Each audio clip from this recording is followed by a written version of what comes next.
We might be too young to have a spotted cow, but we are both diehard Packers fans. I could talk about this for hours. He was my legend. He was my quarterback one. Taysom Hill, forever in my heart. You have a kind of a reputation of being the young and diehard fans. How is that, Dr. Pepper Taysom? Amazing. Okay, good. Let's keep it under 25 minutes, all right?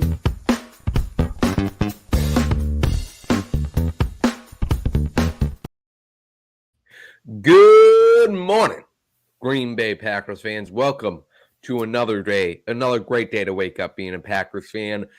Today, we will get ready as the Green Bay Packers prepare for their Sunday night matchup against Detroit.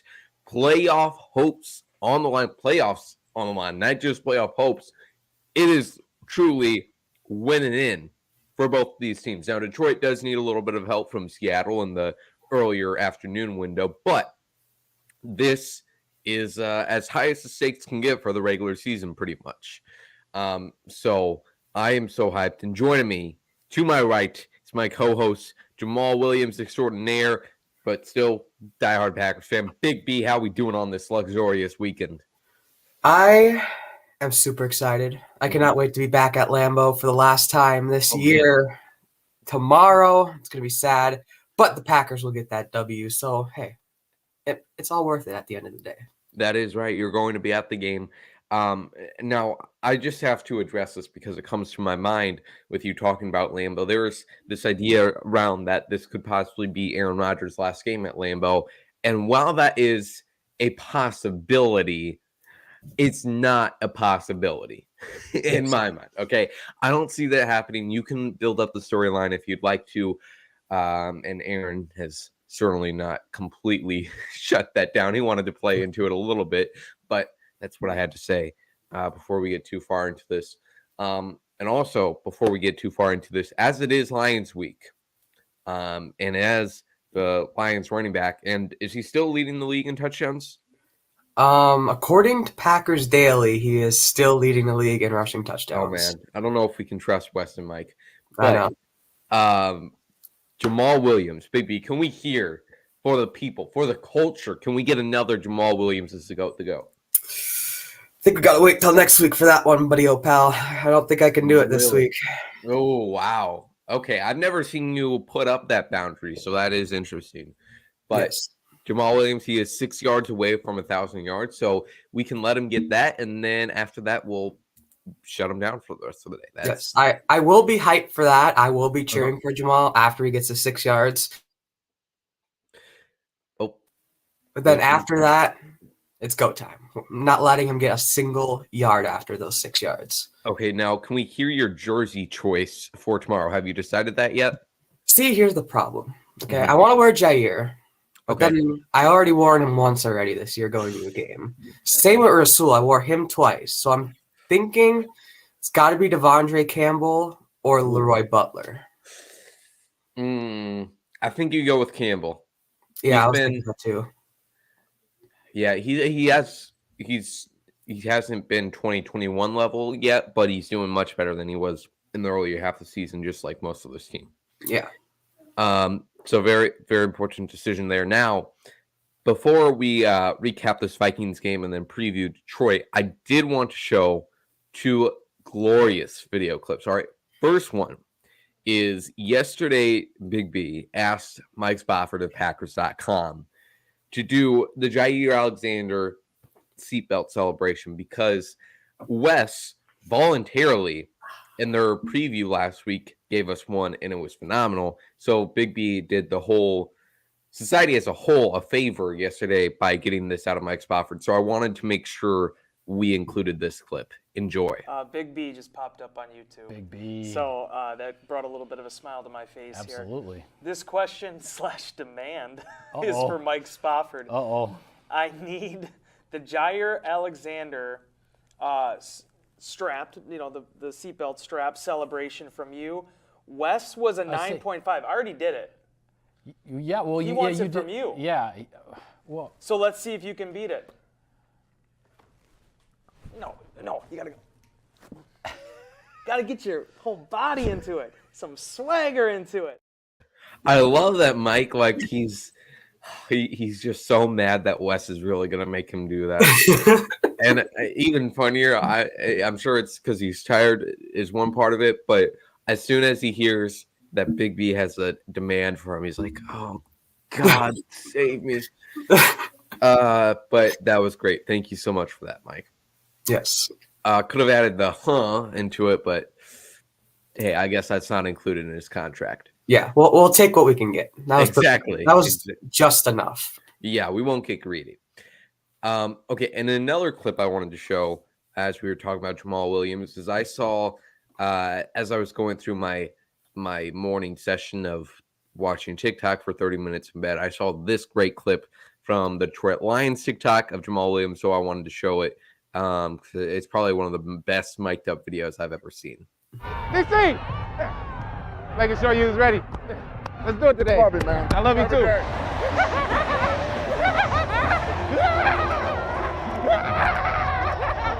Easy. Easy. Way to finish it. I'm happy when one of us score. I'm good. I'm happy. Hey! Be good! Hey, 9-9. What was all that for? I don't know what happened, man. Hey, that was you? Yeah. Oh, y'all boys won. I get that, but damn. All righty. He didn't do nothing. That sounded like a little teddy bear. I'm so proud of you. The spin moves is unbelievable.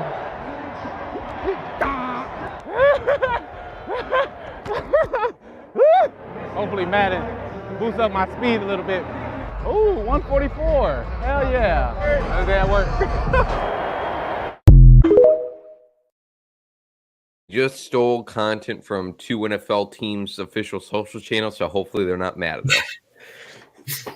So, Jamal, great. My favorite was when he was running out of the tunnel and he was just screaming like a little kid. Oh, that was great. I love that man so much. Absolutely. Glad he's given his chance to shine in Detroit, and especially on a contract year. That's great for him. Yes. And I don't want to spend too much time talking about running back for the other team, although all Packers fans love him. But, I mean, I do think Detroit should re-sign him, one, because he's a great player, but he is exactly the cultural change that they needed. I see the hiring of Dan Campbell and, the signing of Jamal Williams to be 2 big moves solely based on how they completely changed the culture in Detroit. Jamal brought football to be fun again in Detroit for their fans, and Dan has really completely changed the mindset over there. So cannot dismiss Detroit at all anymore. Good to see that Jamal is having that great season. Yes,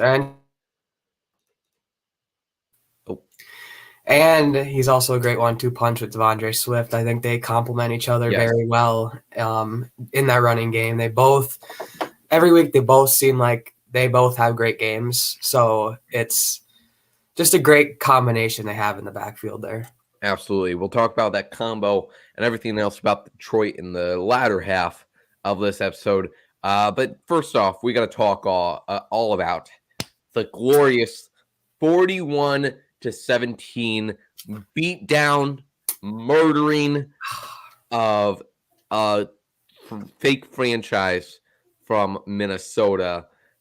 Man, that is everything you could have wanted. Everything. I mean, I almost feel like I didn't get to soak in all of the tears from Vikings fans. I didn't really get to appreciate all of them because it was over by the first quarter. It was never even a match. And so that was kind of a shame. But, they are showing off their idiocy as always by making up all of these excuses, making up all of these conspiracies about how the NFL forged the Packers to victory. And there's already, this week there's Seahawks fans and other teams fans talking about how it's rigged for the Packers because the Lions might not have nothing to play for come game time because the Seahawks game is before that.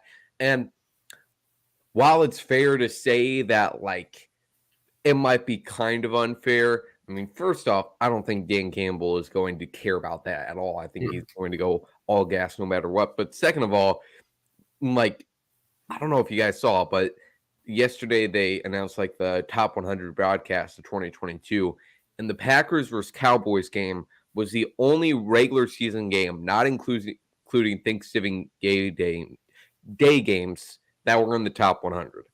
Like the Packers and the Cowboys are pretty easily the top two markets in the NFL. And I mean, there's two teams from both New York and Los Angeles, but they just cannot compete like this.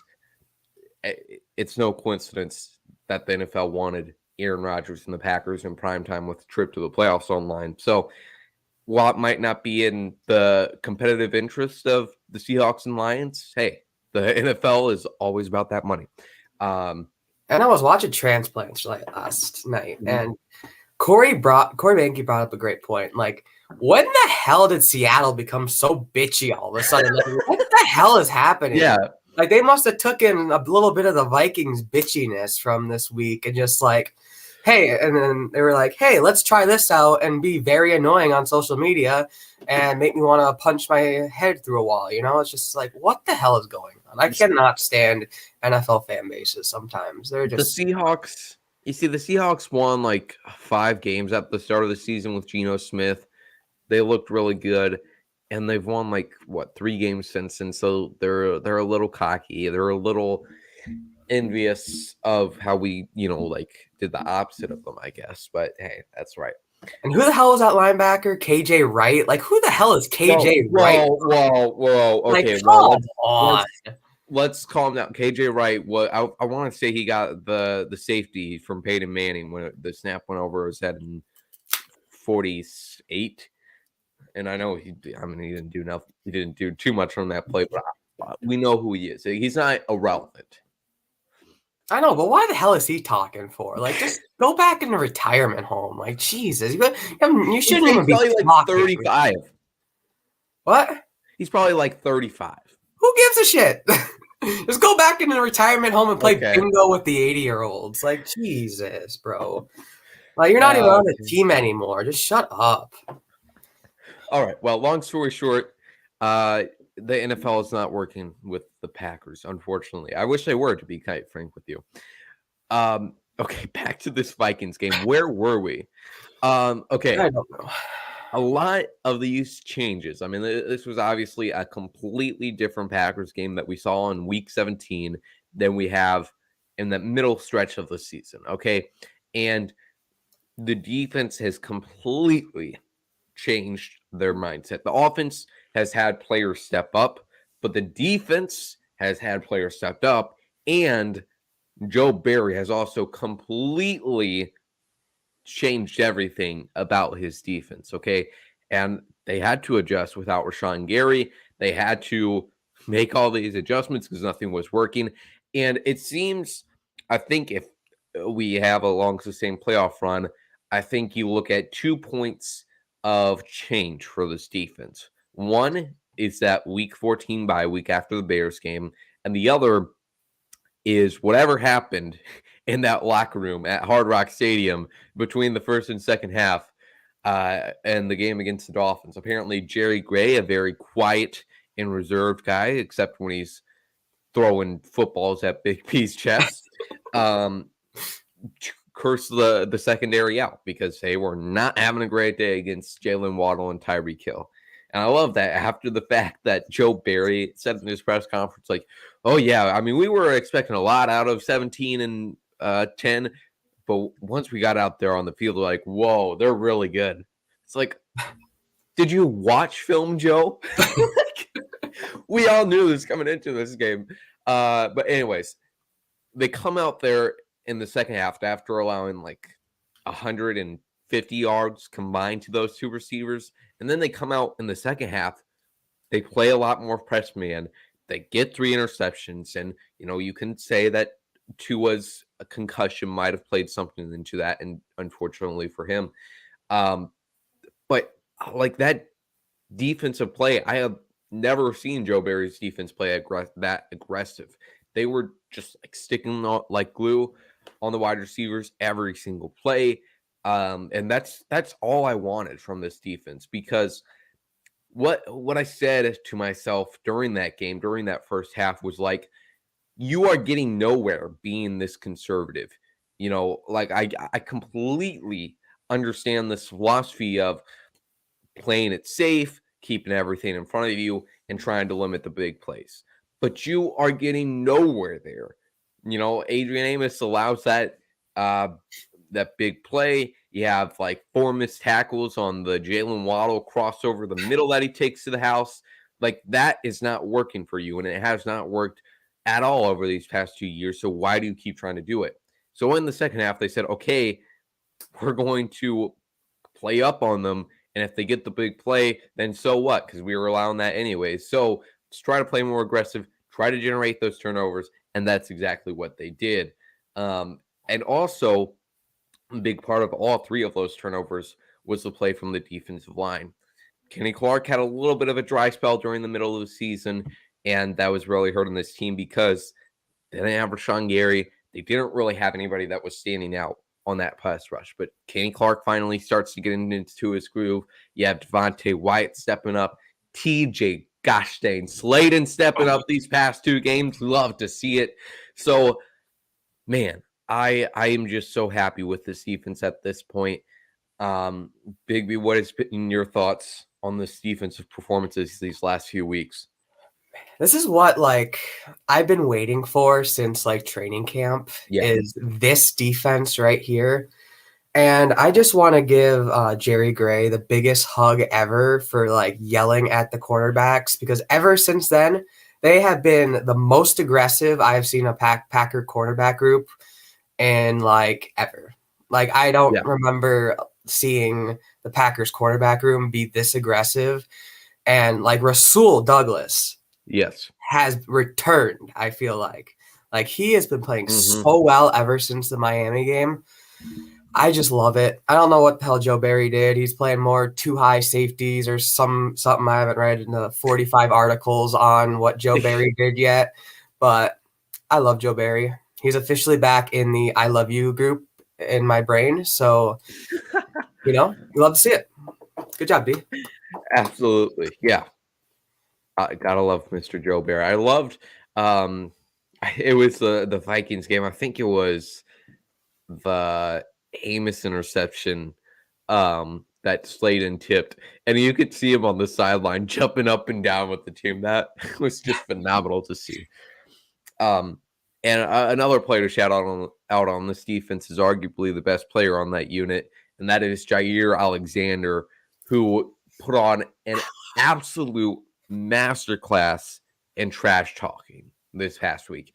And I don't know if I said this on our last episode or not, but I'm typically not the type of fan to like that kind of nasty play. To me, there's kind of a line that needs to be drawn from trash talking to just being a nasty player, like Kayvon Thibodeau was showing off this weekend.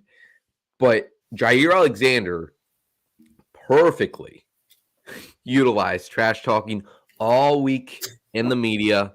I mean, he was in Justin Jefferson's head before this game even started. And then, in the first quarter, with only 9 minutes had gone by, very early in this game, Vikings are very much still in it. He makes an amazing play, getting his hands in there to stop a Justin Jefferson catch. And then he gritties on them. And from that instance, there was no sight of Justin Jefferson besides his 15-yard catch that just Jair Alexander was not in on. And, he's pushing them at the line every single play. He is pushing him into the ref, so he almost whacks him with his helmet, which I would have loved to see. I mean, I would have loved to see Jair or Justin break that guy's shoulder. I mean, I'm not wishing any ill will on the ref, but Jesus. Brutal. The consequences that would have been faced for Justin Jefferson. I mean, he should have gotten a penalty anyways for that, because I don't know. I want to say there was a rule in the NFL at one point or time that taking your helmet off on the field was a 15-yard penalty. Yes. I think it still is. Yeah, I thought so too. So I don't know the exact rules on it, but I feel like he should be penalized for that either way, for taking his helmet off and swinging it out in anger. I mean, in my opinion, he should just miss the entire playoffs. I mean, I think that's fair for everybody. Yeah, I mean, that's the only fair solution. I mean, I had my nephew with me over watching the game, and he was absolutely terrorized seeing Justin Jefferson do that. So it's what's best for the country to ban him from the playoffs. Correct. Easton asked us a very important question. Why you got RG3 as your profile picture? He says, thoughts on Dr. Pepper knockoffs like Mr. Pibb and stuff. Mr. Pibb is all right. I've thought about doing a video in the off season where we try a bunch of Dr. Pepper knockoffs. But Big B, have you ever had any of that stuff? I've had Mr. Pibb. It's okay. It's not like my first option. Like if there's like root beer, I would rather get root beer than Mr. Pibb. There's just nothing like Dr. Pepper. Like Dr. Pepper is the Green Bay Packers of all drinks. Like they are the greatest drink of all time. You have that same feeling like when you're drinking Mr. Pibb as you do like compared to watching or what I was going to say compared to like when you're watching the XFL, it doesn't feel the same as the NFL. It feels like, it's football. But it's not the same. That is a perfect way of putting it. Yeah. Okay. Thanks, Easton, for getting us off topic. Aaron says Dr. Pepper is nectar of the gods. That is absolutely right. Can't wait to chug a few tomorrow. Okay, we got whiny Minnesota fans off script. Now let's talk a little bit about this offensive line, which has done a great job. We talked about it with Nicole last week. After like halfway through the season, when they were able to find some solid footing, everybody was locked in at their positions. They have been doing a great job. Pressures versus Minnesota. You had David Bakhtiari with 1, Elton Jenkins with 0, Josh Myers with 0, 2, John Runyon with 2, and Zach Tom with 1. And the Vikings are paying Zadarius Smith how much again? Too much. Yeah, a little too much. Hey, I'm not going to give Zadarius Smith too much airtime, but it was great to see him have his inevitable meltdown with the Vikings this season. All I'm going to say is Zadarius is a little bitch, and I hate him with all my heart. Okay, continue. I love, on these live streams, you seem to get more and more brash with your thoughts, but hey, I'm not editing it, so yeah, whatever. Okay, on to this Detroit Lions game. You mentioned it earlier with your praise for Jamal Williams. He will be a problem.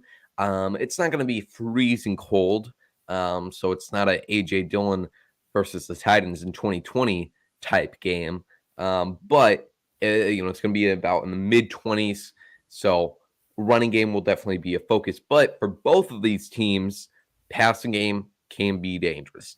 The Lions, I don't know how. I mean, I could only tell you like 2 other starting wide receivers. You have Amon-Ra St. Brown and Josh Reynolds, who I only know because he won me a fantasy game in like 2019. Outside of that, I have no clue who their wide receivers are. They traded away TJ Hawkinson when they were bad earlier in the season. I don't know who their wide receivers are, but their passing offense is very good. They are 6th in yards per game. Jared Goff is somehow slinging it around this season. And, what was weird about this, the Packers and Lions game in week 9 was, looking back on it now, just the stark difference in both teams. I'm trying, here we go, pulling it up now. Packers from weeks 1 through 8, weeks 10 through 17. This is the Lions numbers here. Weeks 1 through 8, they were 25th in DVOA, and weeks 10 through 17, they're 4th. Now, I got to be honest. I just looked up what DVOA really means last week, so I'm not going to act like I completely know what that means. But I know smart people like to throw it around a lot, and from 25th to 4th seems to be really, really good.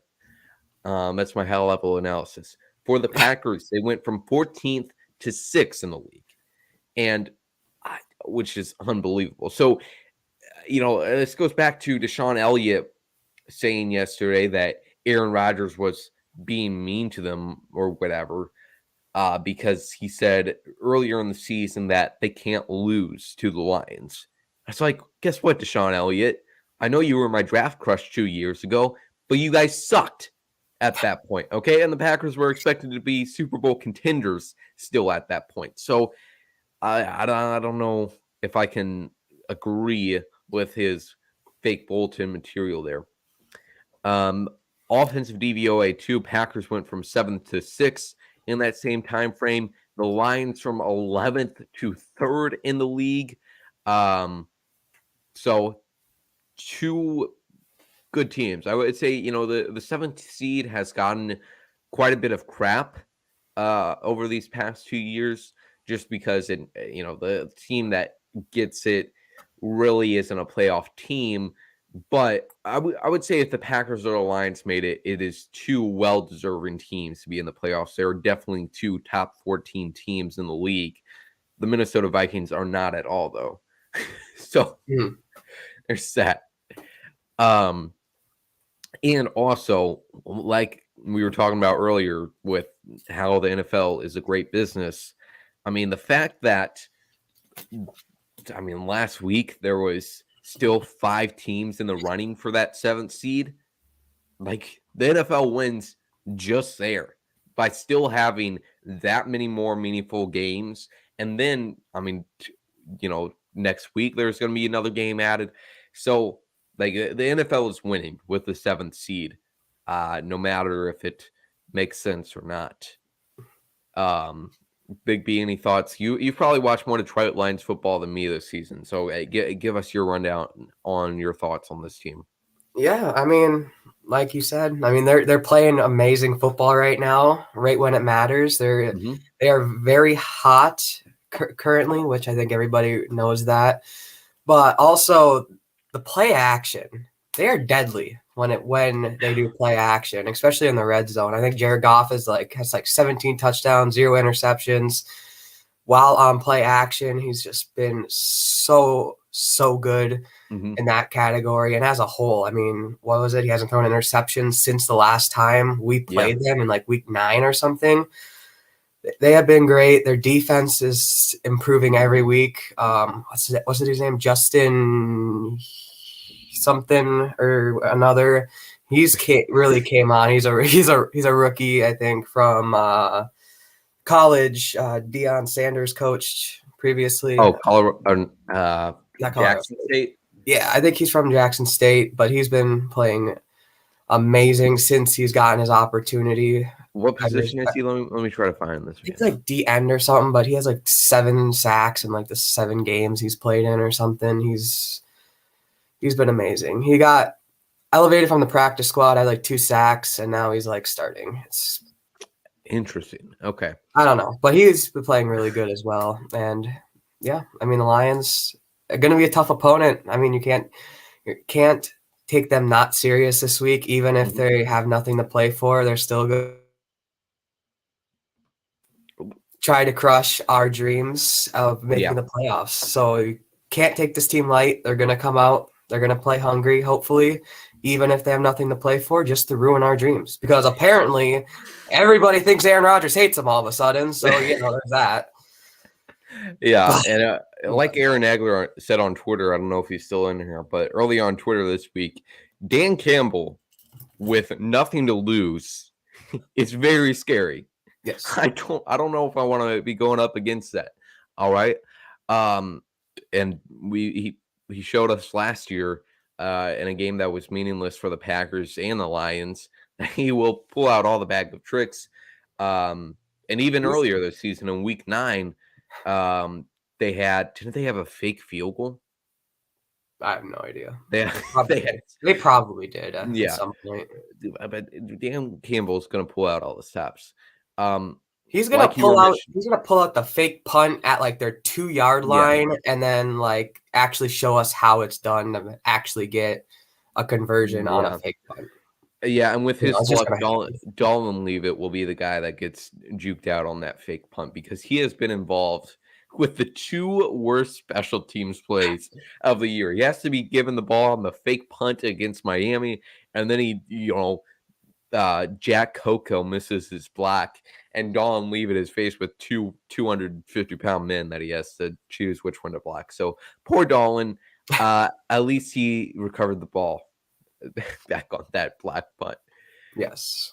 Back to what you were saying with the Lions and Jared Goff and his great play. Only 7 interceptions on the year, 29 touchdowns, 4,214 yards, and a passer rating. This is insane. A passer rating of 100.1 this season. I don't know what Dan Campbell is doing with Jared Goff, but he is. This would probably be his best season since probably ever. Maybe his second or third year with Los Angeles was better, but he has certainly worked out, Jared Goff. And now the Packers facing the Lions. This is probably their toughest opponent on their 5 or 6 game stretch where they've had to win out. So, hey, like you said, and like we've said many times, cannot disrespect Detroit. And again, they have a lot to play for no matter what, just to shut down our dreams. I've been trying to not let my mind wander too far and thinking of possibilities of playoff scenarios, but just thinking about this could be, as we are sitting right here, our last game preview until September, or we could be back next week. Who knows? We're being back next week. I'm going to be there. Everything's going to be fine. It's a guaranteed win when I am in attendance at Lambeau Field. It's just science at this point. It's science. It's science. What games did you go to this year? Bears, Cowboys, Rams, and now Lions. Okay, no losses yet. We'll consider starting the GoFundMe if they win this week and send you to all 4 playoff games. I'm done. Yeah. Tyler lives in Arizona, so that saves you a few $1,000 on Super Bowl hotel. So That's good. And yeah, who knows though? Packers playoff future is a beautiful mystery. Either way, though, even if we're not previewing a game, we will be back next week to recap everything that happened. Hopefully, fingers crossed, be celebrating with a Dr. Pepper to get ready for a playoff game. And that's all we got for you today. Make sure you subscribe to this YouTube channel. We'll talk to you later. As always, go Pack, go.